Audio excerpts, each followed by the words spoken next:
tiba-tiba salah satu ketua Ansor yang merupakan bagian dari ormas keagamaan di Indonesia, terutama di Kota Samarinda, mengeluarkan pernyataan untuk menolak.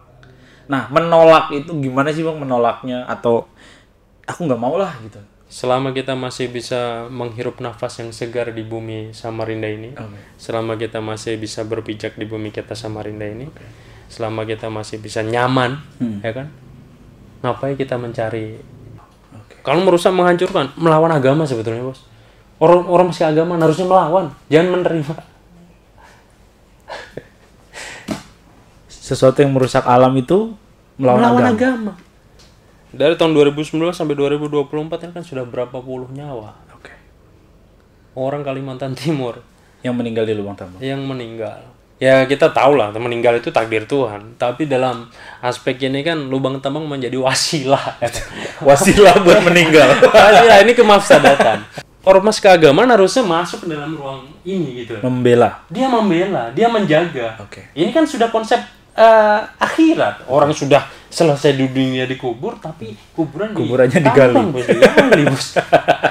Agak serem ya. Lah itu kan apa ya, kita ngeri-ngeri sedap ya. Kalau misalkan ormas keagamaan melakukan pertambangan dan kemudian itu ada kuburan, masa ormas keagamaan yang kemudian akan mengeruk kuburan tersebut? Nauzubillah toh. Intelektual muda muslim di abad 19 ke-20 itu melakukan konstruksi fikih, yaitu ada menambahi namanya hifdzul bi'ah. Hifdzul bi'ah itu menjaga lingkungan. Fatwa ya, atau perkataan dari salah satu ulama yaitu Yusuf Qaradawi. Beliau mengatakan bahwasanya dalam kita manusia atau orang Islam itu diwajibkan untuk melakukan kemaslahatan itu ada dibagi menjadi 5 poin. Ya. Yang pertama itu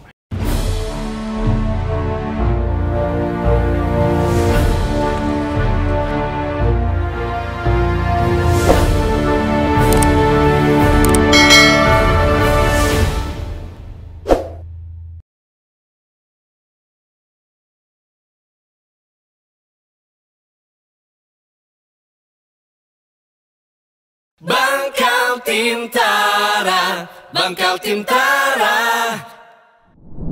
Assalamualaikum warahmatullahi wabarakatuh. Selamat datang di Korkal Siniar, di mana semua suara bisa didengar, teman-teman.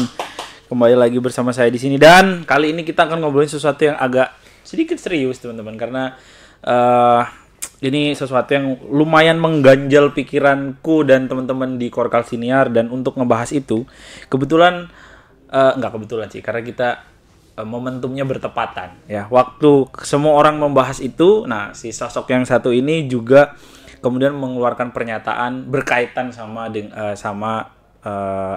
masalah yang sedang kita pikirkan dan bicarakan. Sudah bersama saya di studio Koran Kaltim Ketua Ansor Samarinda, Kota Samarinda, ya, Bang Abdul Kohar, MT. Assalamualaikum. Waalaikumsalam warahmatullahi wabarakatuh. Kemarin saya panggilnya Salam, Bang. Om Swastiastu. karena ada fatwa ya, katanya udah nggak boleh mengucapkan salam yang bukan agamanya gitu. Gimana sih? Gitu. Kurang paham. Saya ini bukan ahli agama.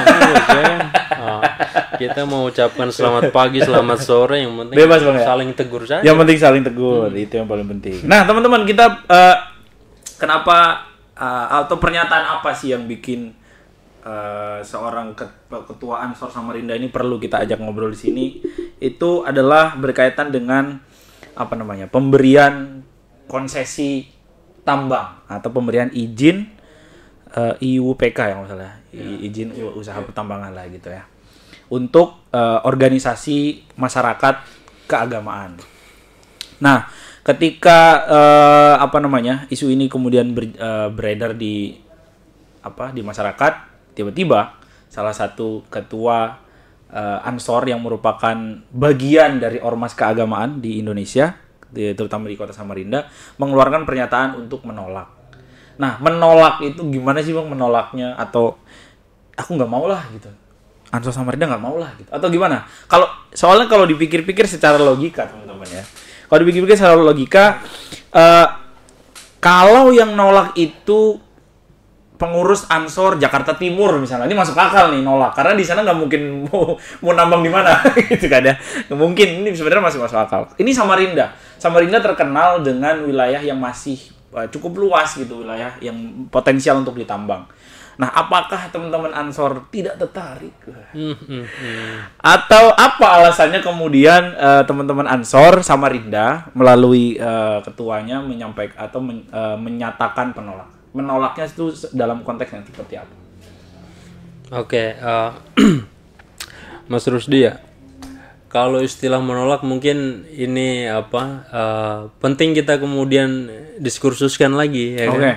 Karena memang yang lagi santer hari ini bagaimana kemudian pemerintah dalam hal ini statement dari Bahlil ya, yang Presiden Jokowi memberikan kesempatan bagi masyarakat, yaitu organisasi kemasyarakatan keagamaan ini, ormas keagamaan, untuk memperoleh kesempatan mengelola wilayah pertambangan khusus, kan seperti itu. Nah, kita dengar di media itu memang salah satu ormas keagamaan terbesar di Indonesia, yaitu NU ya. Sebagai rumah besar kami di Ansor ini kan tidak terlepas daripada NU. Mengeluarkan statement maksudnya siap untuk kemudian menerima lah ya kan, atau mengelola hal tersebut. Nah, berhubungan dengan hal itu, kami di Ansor Samarinda, maksudnya kami pribadi mungkin dengan kawan-kawan ya yang sudah kami bicarakan di kepengurusan terkait peraturan pemerintah yang turun. Setelah turun saya langsung kemudian meminta salah satu sayap di organisasi Ansor, yaitu LBH, Lembaga Bantuan Hukumnya Ansor. Ya, itu saya berikan bagian legalnya gitu. Bagian legal formalnya lah mereka harus ya kan. tahu Bu Hanikam. Ansor, NU ada Ansor Bang ya? Ada Ansor. Nah, di dalam Ansor ada legalnya. Ada LBH. Ya, sayap-sayapnya lagi. Sayap-sayap. Kalau yang menangani soal hukum ya LBH Ansor. LBH. Menangani soal bencana ada namanya Bagana. Barisan Ansor serba tangga bencana. Barisan Ansor tangga bencana. Wow. Bagian untuk narkotika juga ada. Ada Bang? Ada. Banar, bujur banar. Banar. Apa kepanjangannya itu Bang? Barisan Ansor anti narkoba. Masih banyak gitu. Yang dikenal orang Banser doang biasanya. Yang dikenal orang Banser doang karena Banser memang all in. Barisan Ansor serbaguna. Artinya dia istilahnya kalau di Ansor ya kita lihat misalkan di TNI ya, itu ada infanteri ya. Banser tuh infanteri. Dia kalau di produksian ada namanya PU Bang. Pembantu umum. Itu bisa kemana-mana tuh. Oke, lanjut Bang, lanjut. Nah, setelah kemudian aturan itu dikaji oleh kawan-kawan di LBH, kita kan juga punya nalar dari kritis ya. Karena kita hidup di Samarinda, di mana bumi dipijak di situ langit dijunjung. Di mana bumi dipijak di situ langit dijunjung. Ya. Jadi kita sudah lama sekali tinggal berproses kuliah di Kota Samarinda. Tahun 2019 saya kira ya, ini kira-kira dari datanya kawan-kawan di Jatam mungkin, jaringan advokasi tambang. Kita kan kalau di Kaltim banyak lah organisasi pecinta lingkungan, ada Jatam, Walhi dan yang lain-lain. Itu saya sempat membaca dan berdiskusi dengan kawan-kawan, sekitar 71% daerah di Kota Samarinda itu udah dikonsensi oleh tambang. 71%.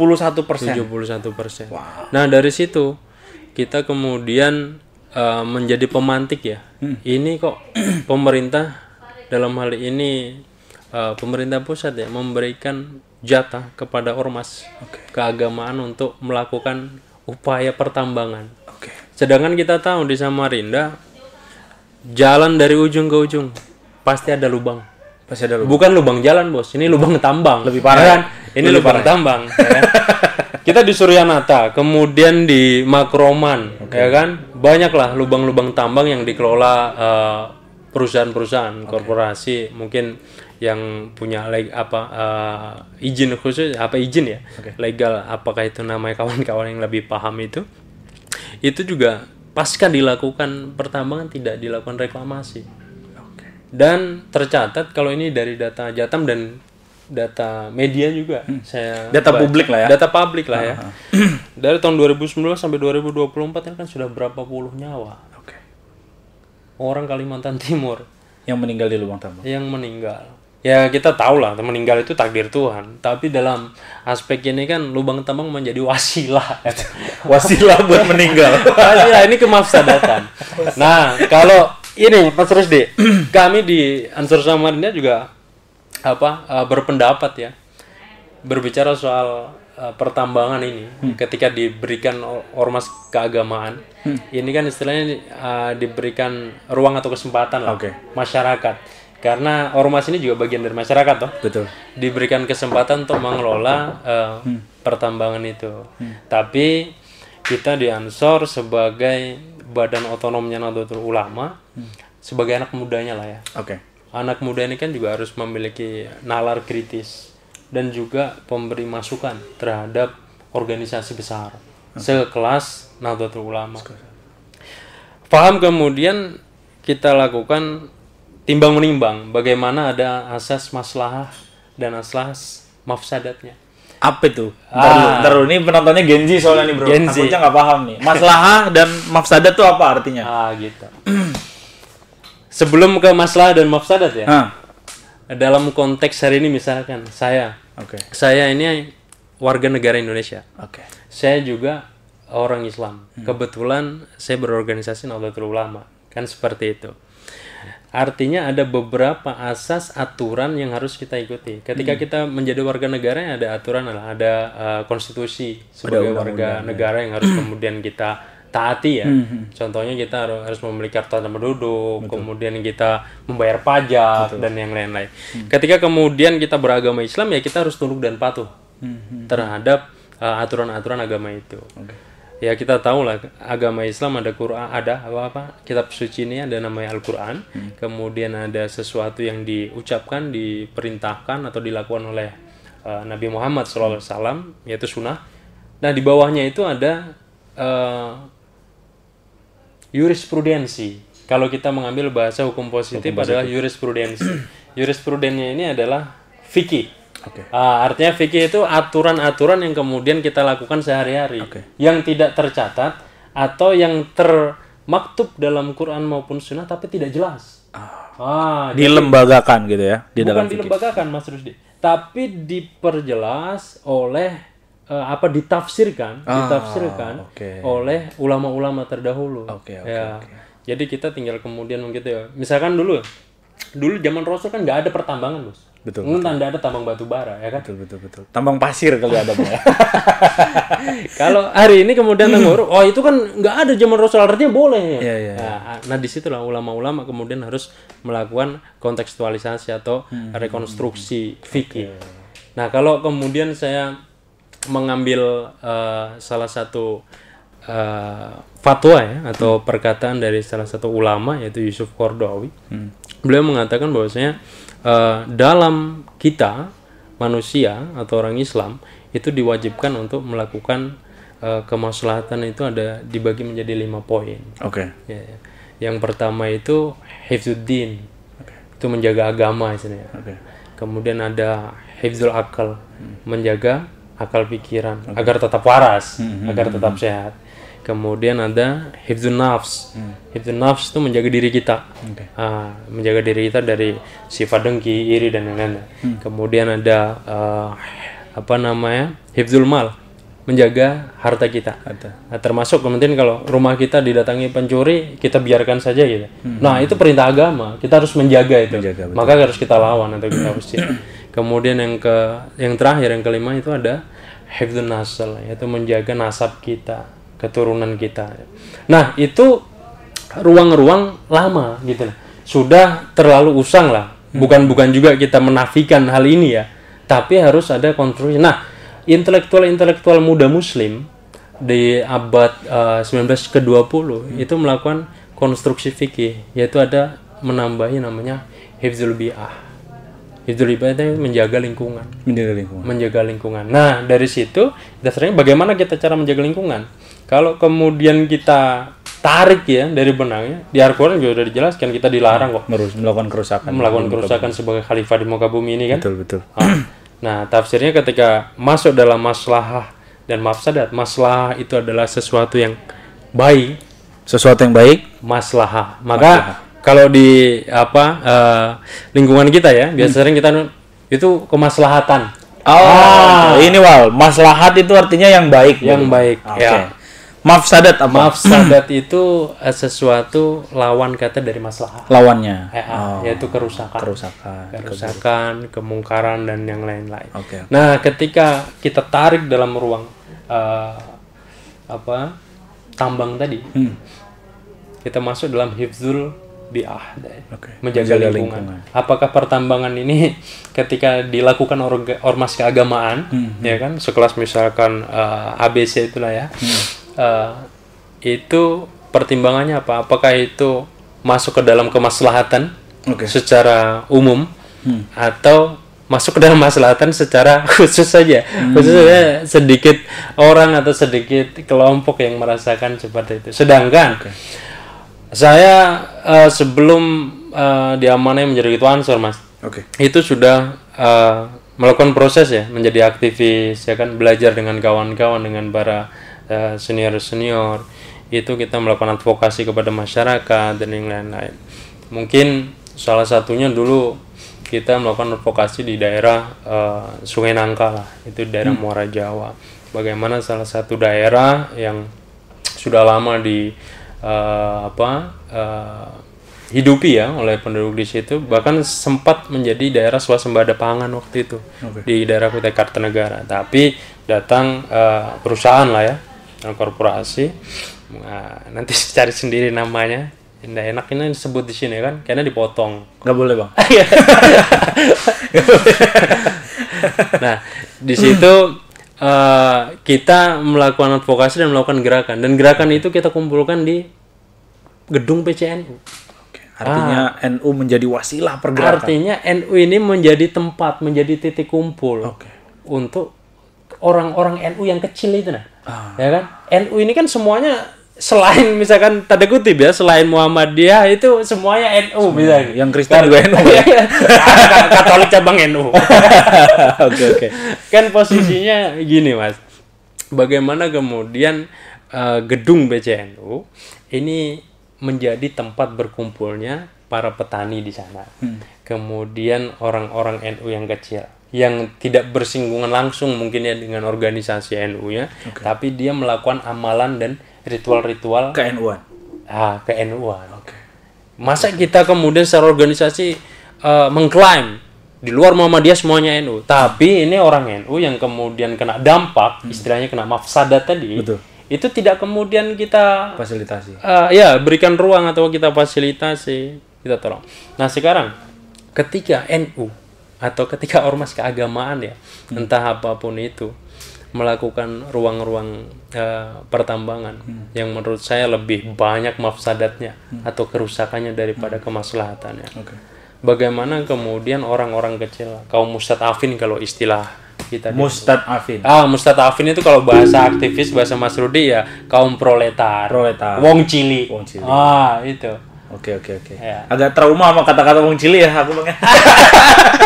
Oke, lanjut.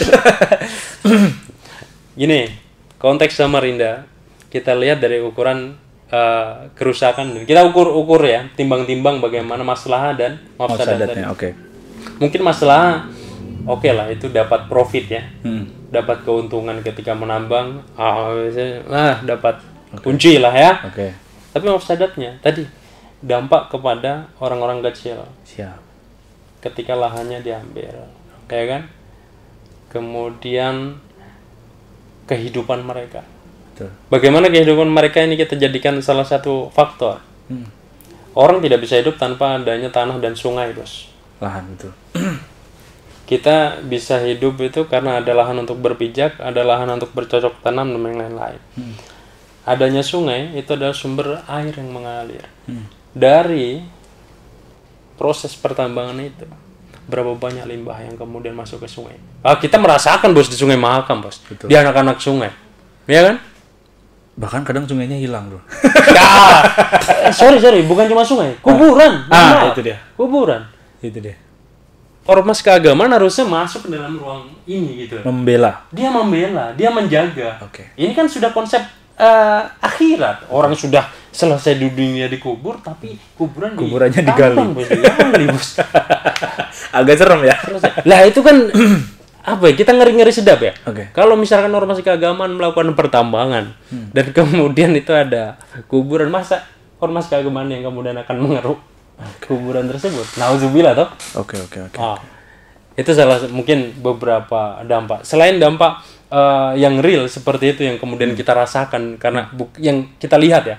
Karena kita di Samarinda kita tahu betul lah. Persis. Tahu persis bagaimana sungai, bagaimana jalan, bagaimana lahan. Oke. Itu kena dampaknya. Bahkan kita mohon maaf, PDAM-nya pemerintah juga kena dampak ya kan. Betul. Airnya kotor dan lain-lain. Tapi selain itu ada beberapa faktor lagi, Bos. Menurut saya, faktor sosial. Oke. Faktor sosial ini dari urutan atas. Berapa sih konsesi yang kemudian ditawarkan oleh pemerintah misalnya? Oke. Ketika kemudian ormas keagamaan saling berebut, apakah tidak bercakut? Ya. Ketika sudah bercakut, apa yang akan terjadi? Ruang-ruang itu. Ruang-ruang terselubung, korup dan yang lain-lain, lobby-lobby. Harusnya ormas keagamaan fokus terhadap pendidikan moral, pendidikan keagamaan, kemudian peningkatan kapasitas sumber daya manusia yang ada di Indonesia lah ya. Khususnya ya kalau wilayah-wilayah kalau di Samarinda khusus fokus saja untuk hal itu. Ngapain urusan yang kayak gitu? Mestinya kita sudah lah clearkan, tinggalkan apa Hubbud dunya. ya kalau dibilang itu meningkatkan ekonomi, emang ekonomi cuma dari sisi apa sektor tambang. Ya enggak?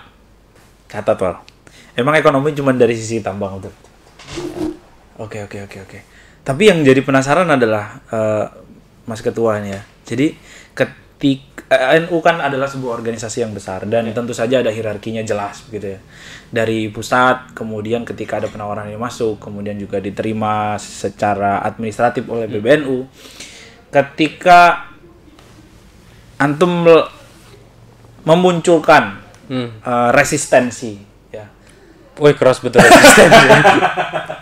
Ya karena memang sejauh ini belum ada suara-suara dari internal NU terkait dengan apakah ini harus diterima atau tidak gitu. Apakah ini harus dikerjakan atau tidak begitu. Apakah seorang Abdul Qohar tidak khawatir dengan risikonya? Misalnya gitu, Bang. Karena kan ini arahannya ini udah pusat lah itu ibaratnya lah ya. Ini arahan pusat nih gitu. Dekengan pusat lah ini. Gitu. Tiba-tiba seorang ketua PC PC sebutannya. PC. Seorang ketua PC di daerah yang punya potensi tambang yang besar, kemudian entah apakah disebut menolak atau resisten atau apalah itu. Intinya menolak lah intinya gitu. Apakah siap dengan resiko misalnya? Udahlah Qohar ganti aja gitu. Yang mengutip kata-kata orang yang saya idolakan. Tidak ada jabatan di dunia ini yang harus dipertahankan mati-matian. Kalau kemudian kita mampu berpikir dan melakukan suara-suara kebenaran, lantangkan. Ada jabatan diganti silakan. Ya. Tapi kebenaran dan keberpihakan kita terhadap kaum kecil, termasuk warga kota Samarinda khususnya yang selalu kena dampak tambang ini. Kita tahulah banjir kita sebentar aja nih tadi banjir ya. Udah kita suarakan. Tapi saya yakin hal itu ketika berpikir jernih dan sehat secara organisatoris juga ruangnya juga akan susah. Masa kemudian kita diganti karena menolak tambang, ya kan? Diingatin Wal ya episode ini Wal. Episode ini diingati nih. Mudah-mudahan sampai tahun berapa pengabdiannya? Ya, tahun depan. Sampai tahun depan. Ya, pokoknya kalau sampai tahun depan kalau sebelum sampai tahun depan kemudian ketua PC Ansornya berubah, nah berarti alasannya ini. Enggak. Oke, itu kan apa namanya secara pribadi gitu ya, secara pribadi. Nah, kalau secara organisasi gimana? Apakah sudah ada semacam ini Samarinda nih jangan bersuara dulu nih atau gimana gitu? Oh, enggak ada sih ya kan. Dengan isu yang kemudian sedang ramai dibicarakan untuk organisasi saya di Ansor, baik itu Ansor cabang sendiri maupun wilayah, kan hierarkinya seperti itu, cabang, wilayah, kemudian di atas ada pimpinan pusat. Belum ada kemudian perintah atau larangan. Nah, mumpung dari itu, saya mengukurnya adalah kita melihat case di daerah kita. Ya kan? Kalau hal ini dilakukan oleh organisasi kemasyarakatan keagamaan ini, ormas keagamaan, itu menurut saya lebih banyak kemafsadatannya yang tadi kita sudah utarakan, Indra. Maka dari itu, sebelum kemudian ada larangan dan perintah, ya kita lakukan, kita suarakan, kita lantangkan. Artinya ya kita, kalau memang ini menjadi ruang rekomendasi, ya kan, kita akan melakukan upaya-upaya untuk saling mengingatkan, gitu. Bagaimana kita mengingatkannya? Kita bisa melakukan rekomendasi ke organisasi di atas kita, misalkan unsur wilayah, yang kemudian nanti minta tolong untuk diteruskan ke pimpinan pusat atau kepada rumah besar kita lah di Nahdlatul Ulama. Bahwasanya di Samarinda janganlah dilakukan ruang itu. Karena juga saya sebetulnya ini ya, saya sangat senang sekali dan saya mendukung sebetulnya dengan kepemimpinan di Kota Samarinda. Kan tahun 2026 ini Kota Samarinda rencananya bebas tambang, ya kan? Kalau kemudian kue yang kita kutip kue ini mau ditaruh lagi di Samarinda, ya kita lawan bareng. Kalau bisa ya kita akan berkoordinasi. Saya dengan pengurus saya akan ajak bertemu dengan pemerintah Kota Samarinda. Ayo kita sama-sama ya. Orang kita mau menjaga daerah kita kok, gitu loh. Ya sudahlah, Samarinda itu biar kayak Kota Balikpapan gitu lah misalkan, bebas tambang, biar cantik. Apalagi ini salah satu daerah penopang ibu kota negara. Kalau kemudian ibu kota negara kemarin kesusu mohon maaf ya, digeser ke Kalimantan, tapi konsesi tambang nanti banyak diberikan ormas keagamaan di Kalimantan. Apa enggak itu membenturkan ormas keagamaan dengan masyarakat? Ormas keagamaan dengan aparat. Harusnya ormas keagamaan ini memiliki sudut pandang soal itu. Bagaimana kemudian dampak dan faktor atau sisa-sisa atau sampah-sampah yang ditinggalkan korporasi itu. Jangan sampai kemudian euforia senang dengan pembagian dari pemerintah, tapi ternyata banyak hal di belakang nggak selesai. Nanti disuruh cuci piring, ya kan? Ya mohon maaf, itu analisis saja. Tapi penting dijadikan perhatian bagi kawan-kawan, bagi para sepuh ya, orang-orang yang mengemban amanah hari ini di ormas keagamaan, baik itu Islam, Kristen, Hindu, Buddha, Konghucu dan yang lain-lain. Tolong diperhatikan dan dipertimbangkan itu, Bos. Jangan sampai kemudian ormas keagamaan yang dijadikan benteng atau tameng korporasi. Sisa-sisa kejahatan yang kemarin kan belum selesai dari oligarki itu ya. Tapi kemudian hari ini mau dibenturkan dengan ormasnya sendiri. Kalau kemudian masyarakat sudah dibilang ini ormas keagamaan, ini adalah perintah daripada Tuhan atau perintah daripada tokoh agama, itu kan menjadi soal, Bos, ya kan? Yang saya khawatirkan ke depan, andai kata ini yang melakukannya adalah kami sendiri ya, ditubuhi di internal kami. Masa nanti pasukan kami yang menjaga tambang ya? Enggak rela saya, Bos, ya kan? Sebelum itu terjadi, kita suarakan. Jangan. Banser jaga konsesi banget. Aduh, saya nggak bisa itu apa. Mudah-mudahan enggak lah ya. Supaya itu tidak terjadi, kita suarakan. Janganlah diambil. Kalau enggak bisa semua ya. Istilahnya kan layat rokukulu itu. Ya kan?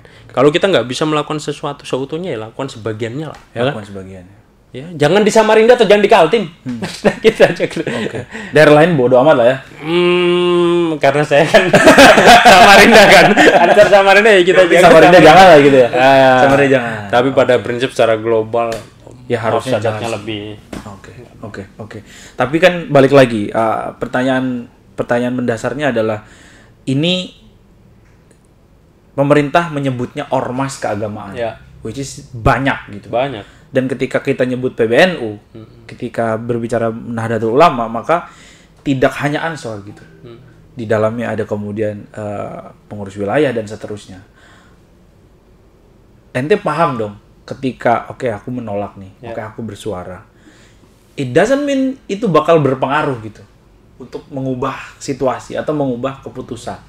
Nggak bisa, Kohar, walaupun Ansor menolak, tapi misalnya pengurus wilayah tetap jalan nih. Oke, tetap jalan. Gimana kemudian sikap antum?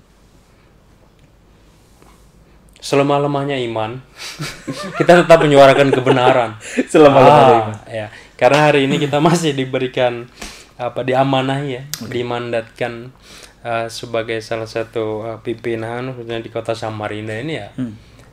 Selama masih saya yang ngedrive organisasi ini, saya akan upayakan untuk kemudian Ansor tidak ikut cawe-cawe. Tidak ikut cawe-cawe. Dan lebih kemudian saya akan mendorong ya kita berikan edukasi pemahaman baik itu kepada jajaran di atas kita ya ataupun kepada masyarakat ya bahwa tambang yang merusak lebih banyak kerusakan yang dihasilkan. Lebih banyak gitu. kerusakan. Iya. Ini pertanyaan bodoh, Bang. Ya. Pertanyaan bodoh tapi Jawabannya jawab bebas. Pertanyaan bodoh tapi rasa-rasanya ini akan banyak sekali mungkin juga yang mempertanyakan ini. Ketika misalnya ketua PC kemudian menyuarakan untuk menolak. Kemudian di sisi lain anggota antum nih misalnya ditawarin. Udahlah yang nolak kan ketuamu. Ini ikut aja di proyek nih. Tambang nih. Gajinya sekian puluh juta gitu. Nah, apa yang akan antum sampaikan kepada mereka? Atau ada nggak Ansor punya opsi lain gitu? Udahlah nggak usah tambang nih, kerja di sini aja gitu. Gimana? Untuk mengelola izin usaha pertambangan itu kan harus ada badan amal ya. Oke. Artinya tidak bisa perseorangan toh. Oke. Kita harus mengikuti regulasi dari pemerintah misalnya gitu. Bagaimana? Nanti kan pasti infonya akan diturunkan peraturannya. Oke.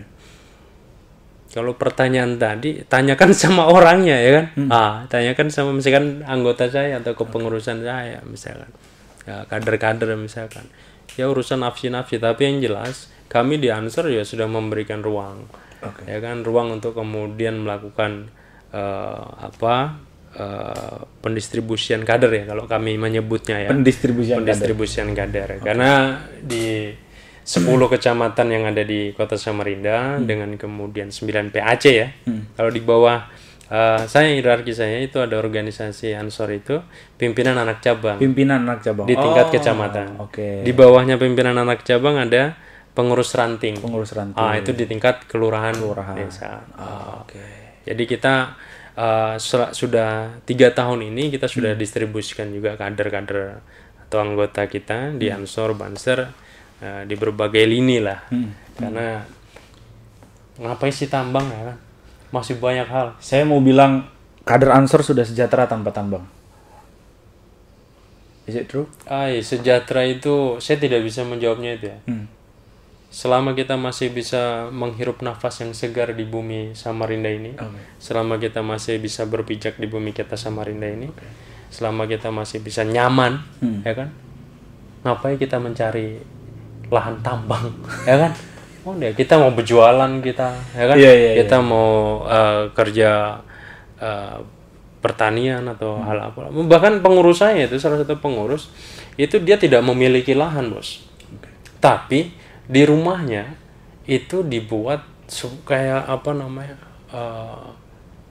hidroponik. Dan dia sudah melakukan pendidikan hidroponik itu sampai keliling. Nggak cuma Samarinda, sampai Kaltim. Wow. Bahkan menjadi beberapa kali perwakilan di KTNA itu ya kan, nasional. Artinya kan itu ruang ya.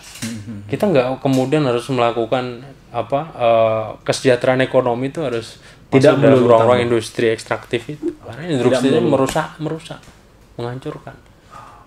Kalau merusak, menghancurkan, melawan agama sebetulnya, Bos. Orang masih agama harusnya melawan, jangan menerima. Sesuatu yang merusak alam itu melawan agama. Jelas. Oke. Mudah-mudahan ini dilihat ya. Oh, ya dilihat nggak dilihat, yang penting kita ngobrol aja. Fakta bahwa kalau nggak salah inget ya, karena sebelum di Korkal Siniar kan saya juga wartawan lapangan ya Bang ya, turun ke lapangan, dan terakhir kali liputan itu ke sebuah desa namanya Desa Mulawarman di Tenggarong Seberang. Saya menyaksikan sendiri bagaimana desa itu hilang, teman-teman. Bisa dicek lah di Google, Desa Mulawarman gitu, Kutai Kartanegara. Itu sebuah desa yang hancur sehancur-hancurnya. Sumber air hilang, kemudian warga kebingungan karena tanahnya udah dijual semua tuh. Kemudian lagi mau gali sumur gak bisa karena harus 10 meter, 18 meter baru keluar airnya. Kalaupun ada airnya jelek gitu. Dan kegiatan pertambangan tuh udah nggak lagi berjarak gitu, bener-bener yang kayak wah mengerikan gitu, dan suasananya udaranya panas sekali dan seterusnya. Akhirnya orang-orang yang tinggal di situ harus pergi dari daerah situ, terusir dengan sendirinya. Dibedol desanya. Secara tidak langsung dibedol desanya. Dan uang kompensasi yang diberikan oleh korporasi habis karena tidak dimanfaatkan dengan baik rata-rata. Karena dapat uang 1-2 miliar, kaget gitu, kemudian habis sia-sia gitu. Dan itu mengerikan gitu. Itu mengerikan. Saya sih nggak bisa membayangkan kalau misalnya itu terjadi di Sempaja, misalnya Jaukan Bala gitu, terjadi di Makroman gitu misalnya, atau terjadi di Samarinda Ulu gitu ya, mengerikan sekali. Dan apalagi itu yang mengerjakan korporasi ya Bang ya. Korporasi yang memang orangnya memang udah kompeten untuk mengerjakan pertambangan. Apalagi, mohon maaf, ketika yang mengerjakan ini ormas keagamaan yang secara teknis tentu saja tidak punya kemampuan spesifik untuk mengurusi tambang gitu. Yang ingin saya sampaikan dengan mengundang Abdul Qohar MT ke Korkal Siniar adalah bahwa ormas keagamaan di Samarinda walaupun suaranya kecil baru dari PC Ansor sudah menolak gitu Bang ya. Kalau saya lihat rilisnya nanti tampilin di sini ya Fajar ya. Nanti ditampilkan ini PC Ansor Samarinda. Bola panas UIUPK ya. PC GP Ansor Samarinda menolak rawat dan jaga alam dari kerusakan. Nanti boleh ditaruh sini. Nah, dibaca sendiri. Nanti kita linknya kita taruh juga di deskripsi ya. Udah ada paparan lengkapnya dari Mas Ketua ya. Dan juga apa ya namanya ini. Ini terakhir ini sikap PC Ansor Samarinda mengedepankan perbaikan tata kelola pertambangan. Jadi artinya tidak serta-merta menolak aja gitu Bang ya. Tapi juga yang sudah ada pun perlu dilakukan upaya-upaya supaya lebih manusiawi kali gitu ya bahasanya, supaya lebih manusiawi. Terakhir Bang, ada pesan apa untuk teman-teman sesama ormas keagamaan atau mungkin para anggota kader Ansor di seluruh Indonesia deh gitu. Ya, kita nggak bisa mewakili ormas keagamaan ya. Oke. Kalau ormas organisasi kepemudaan, saya bisa menyatakan itu. Oke. Dan terkait rilis yang kemudian di media kami itu, saya sebetulnya mengambil salah satu dasar saja. Ada, kalau kita tadi bicara di awal, hukum positif di negara kita harus mematuhi undang-undang, regulasi ya. Oke. Ketika berbicara hukum agama, kita ya Quran, hadis, sunnah macam-macam itu harus kita patuhi. Nah, salah satu hukum fikih, ya kan? Tapi di sini adalah kaidah fikihnya atau usul fikihnya. Usul fikihnya itu ruang yang kemudian memberikan argumen-argumen. Ada salah satu kaidah fikih yang berbunyi darul mafasid muqaddamun ala jalbil masalih. Apa itu artinya? Darul mafasid itu mencegah sesuatu kemafsadatan atau kerusakan. Muqaddam, lebih diutamakan ala jalbil masalih daripada mengambil sesuatu yang lebih baik. Oke. Nah, kalau kemudian ada sesuatu yang ditawarkan oleh pemerintah, yaitu konsesi tambang, jangan kita ambil. Yang lebih kita utamakan, yang lebih muqaddamun, itu apa? Darul mafasidnya, mencegah kerusakan. Karena kita di Samarinda, kita sudah tahu lah. Udah tahu dampaknya pertambangan ini. Betul. Maka itu dalil fikih, kaidah usuliyah. Artinya, agama sudah mengajarkan kita dan memerintahkan kita untuk melakukan hal tersebut. Oke. Clear? All clear. Gak usah diambil tambah. Itu dia teman-teman ya. Oke, mudah-mudahan apa ya tadi walaupun Kohar bilang ini nggak dilihat nggak dilihat juga nggak masalah, tapi menurut saya penting karena mudah-mudahan nih para petinggi dan para pengambil kebijakan bisa mempertimbangkan gitu ya pesan yang disampaikan oleh teman-teman PC Ansor Samarinda. Dan buat teman-teman Ansor atau organisasi keagamaan dimanapun di Indonesia yang mungkin ngelihat ini sebagai sebuah peluang emas gitu ya, it's not that good bro. Karena kita yang di Kalimantan Timur di Samarinda udah merasakan kemafsadatannya dari agak belibet nih, aku nggak biasa ngomong begitu. Ya, mudah-mudahan teman-teman sobat cerdas penonton Korkal Senior bisa menyerap dan mengambil sari dari apa yang coba disampaikan oleh PC Ansor Samarinda. Kalau ada ketuanya, Insya Allah ada lah ya. Kalau mau dipotong, tadi aku udah bilang nih, ini kemungkinan bakal dipotong-potong nih. Katanya nggak apa-apa, yang penting tadi itu kulil haq walau kana murah. Tuh, sampaikanlah walau itu pahit. Tuh, betul. Gitu. Udah ya? Jamnya ngopi. Udah jamnya ngopi kan. Sekali lagi terima kasih teman-teman sudah menonton dari awal sampai akhir. Mudah-mudahan ada manfaatnya ya. Kalau nggak ada manfaatnya, tulis di kolom komentar. Ya, jangan lupa baca berita up to date dan aktual lainnya di Koran Kaltim yang terbit setiap hari Senin sampai dengan Sabtu.